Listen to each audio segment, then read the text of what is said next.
Nafarroak 40 tximini zute erregistratu ditu guztira 2028an suhiltzaileen zerbitzuak gogorazi du oso garrantzitsua dela mantentzen lan egokiak egitea.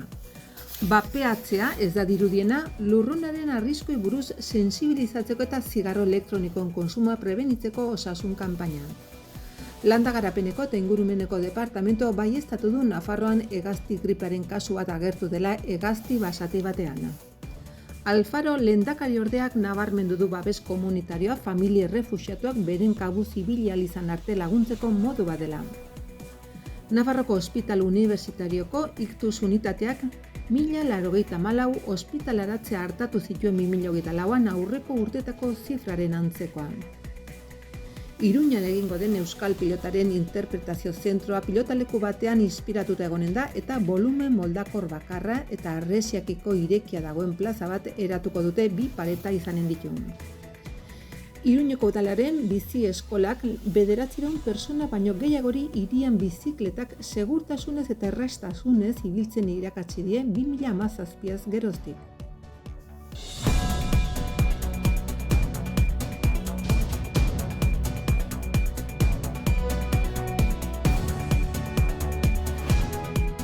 Suhiltzaileen zerbitzua guztira 40 tximini zute hartatu ditu urte honen hasieratik, neurri handi batean ez behar hauek mantentzen lan egokiak burutuz eta langile profesionalengana joz ekidin daitezke. 2025ko urtarriletik urrira bitarte 40 esku hartze izan dira tximiniko zuten ondorioz. Eta martxo eta otsailean izan dira gora bera gehien. Eremu geografikoei dagokionez tximinien zutengatiko irtera gehien Kordobilakoak 9 eta Alsasuko 8 parketan izan dira. Bertzalde 2024 urte osoan 55 persona bertaratu ziren arrazoi horrengatik. Eragin handieneko hilabetean martxoa izan zen. Gora berarik gerta ez dadin, Nafarroko suhiltzaileen zerbitzuak gogorazi du oso garrantzitsua dela profesionalak kontratatzea tximiniak eraikitzeko edo eraberritzeko. Obra behar bezala egingo dela bermatzeko. Izan ere tximinaren tiroak, forjatuak eta estalkiak zeharkatzen ditu eta berotik behar bezala isolatuta egon behar dute. Bestela etxe bizitzak zute arrisku handia du. Gainera erabilitako etxe bizitza bat erosten bada edo instalazioa berritzen bada ezinbesteko da tximinia behar bezala isolatuta dagoela eta araudia betetzen duela egiaztatzea. Orain negu partea etortzen dela eta gure kasuan suertatzen zaigu tximinietara joan izatea eta gure lana ekiditea nahiko erraza da zenbait pausu jarraitzen baldin badira. Etxe bizitza bat erosi edo berrera ikitzen baduzu, garrantzitsua da tximiniaren isolamendua ondo egina dagoela bermatzea. Horretarako gauzarik errazena profesional batengana jotzea da. Tximinia baten erabileran oso garrantzitsua da mantentze lanak behar bezala egitea.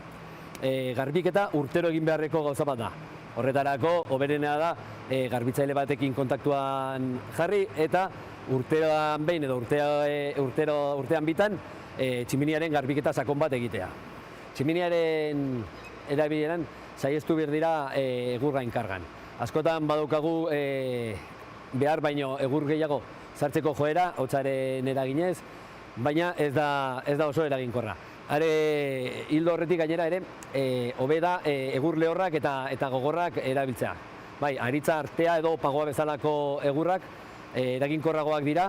Oso komenigarria da ere, tximinia erabiltzen dugunean, horren inguruan segurtasun eremu bat sortzea.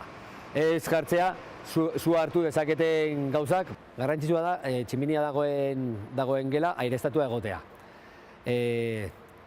Suak oxigenoa konsumitzen du eta sortu dezake inguru bat nun monoxido karbono edo CO2 maila handitzea. Ziurtatu ere, tximinia itxaltzen dugunean, erabat itxalita dagoela. Askotan joaten gara goera eta badirudi, eta usten dugu hor, zu txiki bat edo itxaltzat ematen dugu eta ez dago erabat itxalita. Eta guzti hau ekiditeko oso lagungarria da instalatzea detektagailuak. Zeren gu aurrean ez gauden momentutan detektagailu batek alarma bat botako du eta joan gaitezke edo jakingo dugu zu bat daukagula.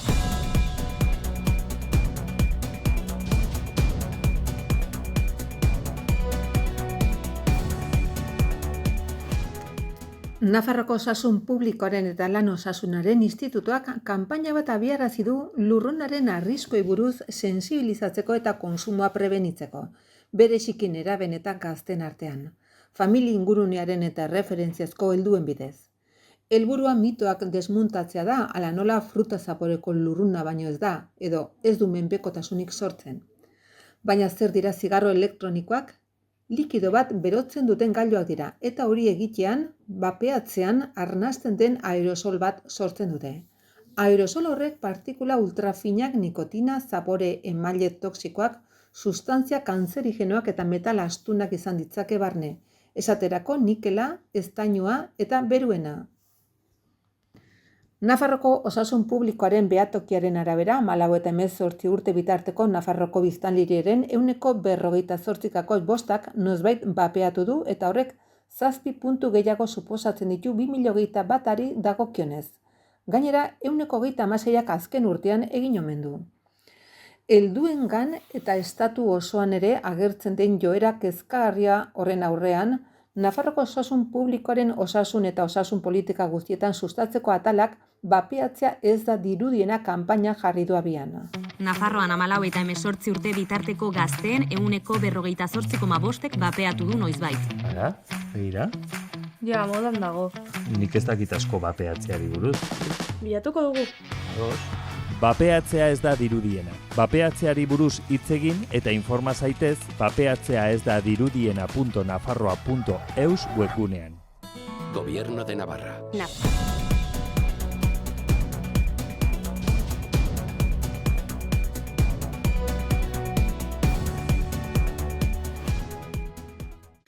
Landa Garapeneko eta Ingurumeneko departamentuak baieztatu du Nafarroan hegazti gripearen kasu bat atzeman dela, zehazki hegazti basati batean.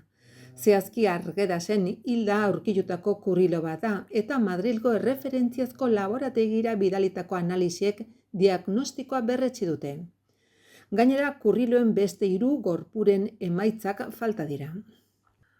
Aitzitik ez da hegazti gripearen kasurik hauteman Foru Komunitateko ustiategi bakar batean ere, nekazaritza eta abeltzaintza zuzendaritza nagusiak harreman zuzena du nekazaritzako erakundekin, albaiteriekin eta sektoreko profesionalekin eta zaintza areagotzen ari da. Izan ere, hegazti gripea kategoriako gaixotasuna da eta horrek Europak desagerrarazteko estrategia dakar. Zehazki hegazti positibo bat berresteak ustiategiaren ustuketa sanitarioa egitera behartuko luke, hau da, ustiategia osatzen duten ale guztiak hiltzera, bai eta fokoaren inguruan babes eta zaintza erradio bat ezartzeare. Saihesteko ezinbestekoak dira biosegurtasun neurriak bai egiturazkoak, kamioiak desinfektatzea, aireztapen sistemak, nabetako sarrera kontrolatzea, bereziki basa faunarenak bertzea. Bai langileen egoeraren araberako, hau da, urtarako giza gripearen txertaketa eta maskarak eta eskularruak erabiltzea.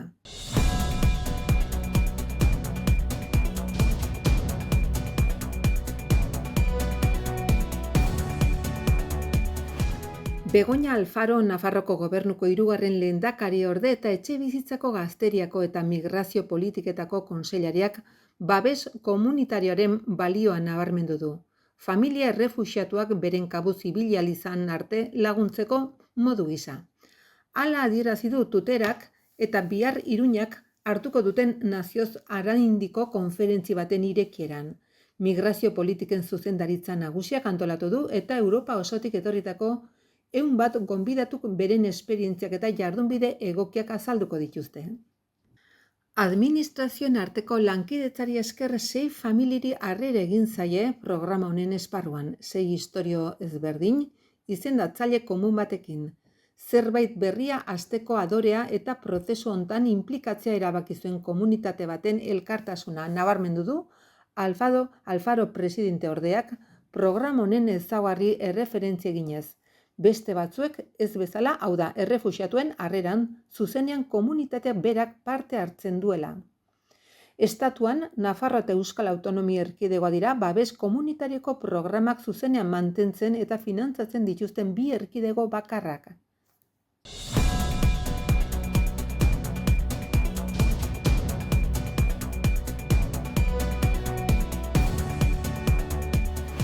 2024an Nafarroko Ospitale Unibertsitarioko Iktus Unitateak 1084 ospitalaratze erregistratu zituen patologia zerebrobaskular horrekin lotuta. Zifra hori aintzineko urtekoaren oso antzekoa da. 2021etik erregistratutako joerari jarraitzen dio, ordutik kasuak 1100 kasu inguruan kokatu dira. Ospitalaratze horietatik 75 urtetik beherako pazienteak 123 izan ziren. 100 hori iazkoaren oso antzekoa da eta baieztatzen du patologia hori ohikoagoa dela adineko personen artean. 140ak 80 urte baino gehiago zituzten, baina lan adinean dauden personei ere eragiten diela. Adin tarte horretan gainera gizonezkoak dira nagusi 170. 65 eta 79 urte bitarteko adin tartean gehiengoa dira oraindik ere, 159 eta 80 urtetik gorako adin tartean berriz emakumeak gehiago dira, 153. Adituak bat datoz esaten iktusen 180 baino gehiago saihestekoak izango liratekela arrisku faktoreak ezagutzen eta aztertzen baditugu, beraz, prebentzia funtsezko faktorea da eta gaztetatik hasi behar du.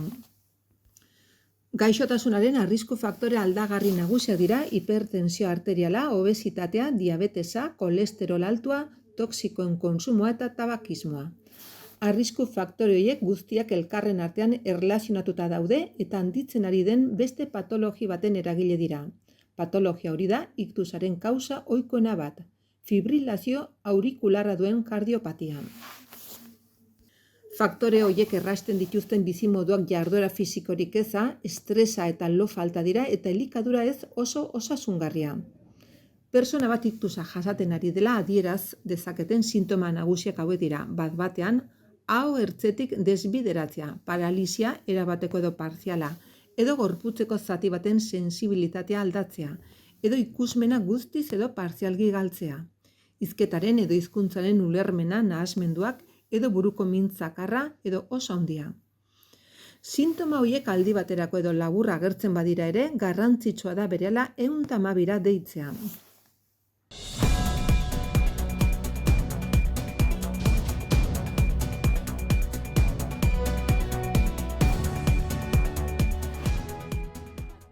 Ele itxurako eraikin bat izanen da, simbolikoki pilotaleku bat iradokitzen dituen bi pareta izanen ditu eta volumen bakarrean eginen da. Sotoaz eta beko eta lehenbiziko solairuez osatua. Arresirantz irekitako plaza bat izanen du, topagune eta egonleku gisa, eta labrit eta jitoalai pilotalekuakin lotura izanen du. Hurrengo tokiko gobernu batzarrean o arkitektura SL enpresaren pareten mintzoa lanari zuzkidura horren diseinua adjudikatzea proposatuko da.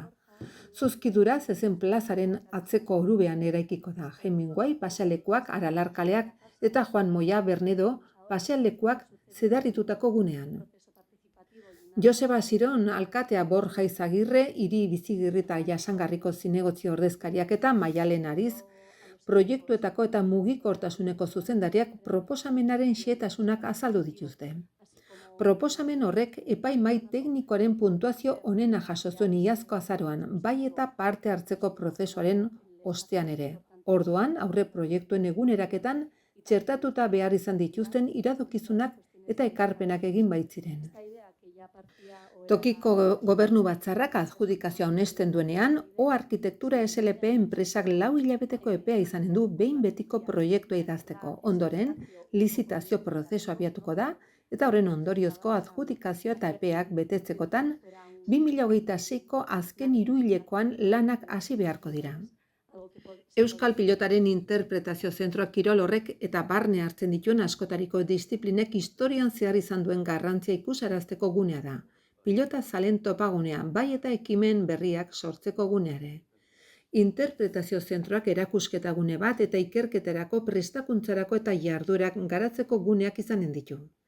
Iruña Euskal Pilotaren munduko hiriburua proiektuaren barruan dago eta xede du Iruña Pilotaren munduko hiriburu izendatzea.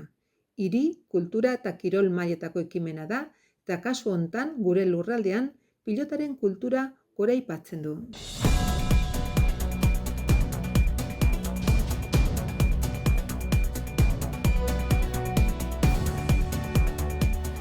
Iruñeko udalak mugikortasun jasangarriaren alde egiten duen apustuaren ildoan bizi eskolako beste edizio bat antolatu du.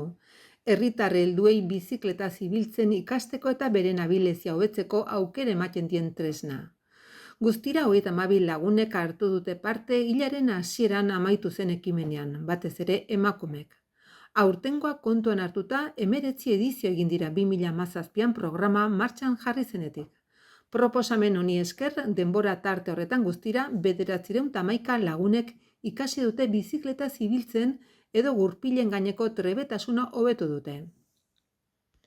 Bizikletendako azpiegiturak hobetzearekin batera funtsezkoa da egunerokotasunean bizikletan ibiltzeko gai den biztanleria trebatu izatea. Hori dela eta, Iruñeko udalak ikastaro horiek eskaintzen ditu Debalde. Gaztetan bizikletan ibiltzen ikasteko aukerarik izan ez zuten edo hirian bizikleta zibiltzeko segurtasunik ez duten helduentzako. Ikastaroak udaberrian eta udazkenean antolatu ohi dira eta 6 eta 8 ordu bitarte irauten dute, asteko 4 arratsaldetan banatuta.